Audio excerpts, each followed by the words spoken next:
beginning of the end. What's happening? Rebellion.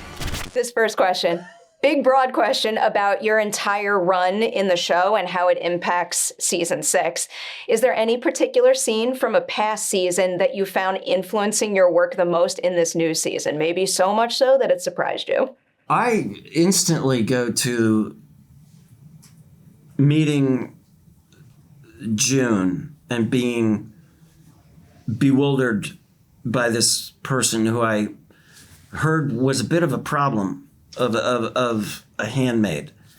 And I just think of the arc, the condescension in that from my character towards hers, and what a fascinating, brilliant arc it has been, where we've ended up at a point where she is inspiring me, leading me. And I have a lot of affection around it because it's part of my experience with Lizzie doing this. Is as a creative person and a leader, she's really inspired me. Beautiful answer. Thank you. Now let's see if this measures up. I need the question then. I forgot it. A scene from a past season that you found influencing your approach to the work most in season 6. I kind of have to go back to you and to Lawrence and Max killing my husband, because that really Let it go. informs Naomi's entire future. So yeah, I would, and I like to say that Naomi doesn't hold a grudge, and she doesn't really seem to hold on too tightly to that murder from No, the you're previous. welcome. Yeah, I just come in and put some new drapes up and, Yeah. little paint. It's quite literally what it's like. It never happened. New last name. Here's a question that'll kind of tease how your characters are operating in the new season a little bit. What would you say is the biggest difference between how they go about getting what they want when you first started on this show and how they're going about getting what they want in season 6? Wow, these are good. These are good. How would I go about getting what I want in season 1 versus getting what I want? Well, I think, Naomi feels a little more comfortable married to Lawrence than she did in previous seasons. So maybe in the past, if she had to be a little bit more manipulative getting what she wanted, I think now she just kind of says, I'm going to take that. She gets what she gets. Assertive. Yeah, she is. Lippy. She's a little lippy. Little lippy. I know. I did a scene with Yvonne and I came in, we did a rehearsal and she was like, oh, you're coming in that hot? And I was like, yeah, I'm kind of coming that hot. With the 4 of you? There's one particular scene where like your timing and tone is just like spot on, pitch perfect. Oh, good.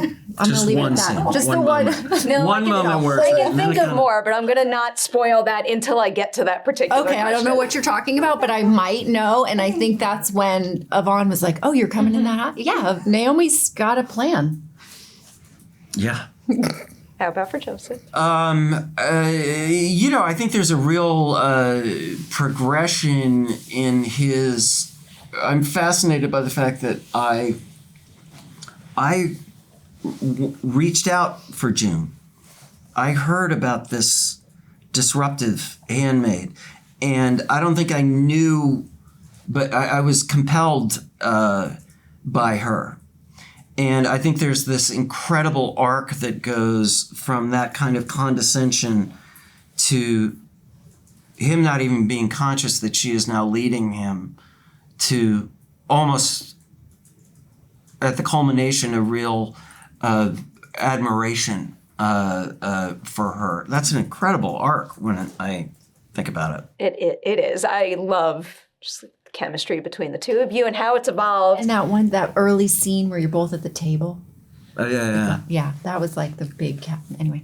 I've seen through episode 8, and it's so difficult to keep it all contained. We haven't seen anything. We've seen nothing. I've seen like a minute and a half of ADR. Can confirm, incredibly impressive in so many respects that I can't name now. Otherwise, I would eat up all my interview time with you. Sorry. It's my fault. I could blab about the show all day long. Here's one particular question I really wanted to ask you now that the show is coming to a close. And I've gotten in the habit of asking it a lot lately because a director was just telling me how happy it made him to see his cast and crew have so much joy and take so much pride in their work. So can each of you single out the most joyful moment you had on the set of The Handmaid's Tale making this series? Honestly, it was an incredible moment for me when Lizzie was directing for the first time, because I instantly, directing's terrifying, if there was anybody who was ready, and I told her this a lot, it was very clearly that it was her.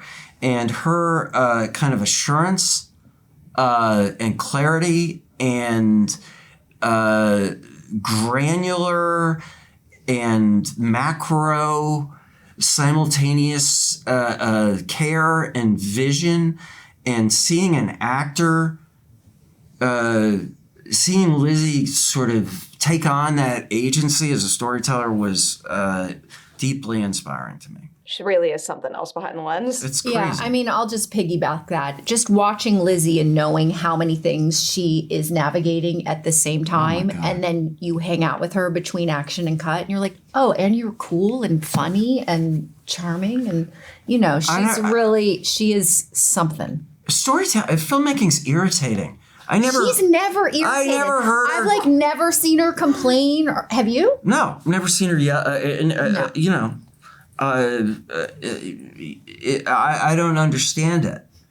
It's Sophie's Choice, the series, emotionally impossible, and on top of that, she is aware of every draft of every script. Here's an incredible thing. Every cut. She's the creative center of the show. This is incredible to me. She, after shooting all day, weeping God knows how many times, and directing, called Max to tell him she was in the car looking at the call sheet for the next day, after this day of weeping and directing. And she called Max and said, I think they made your call a half hour too early. Now, I've been in show business a long time. There is nobody on planet Earth who gives a flying fuck about anybody else's call.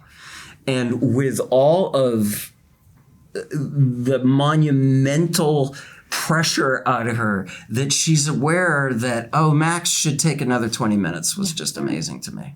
And I'm sorry I said fuck. No, it's okay. We allow F-bombs on Collider. Oh, okay. I feel like it happened during it's fucking South by Collider. Fine. Yeah. Right. Fucking Collider's fucking awesome.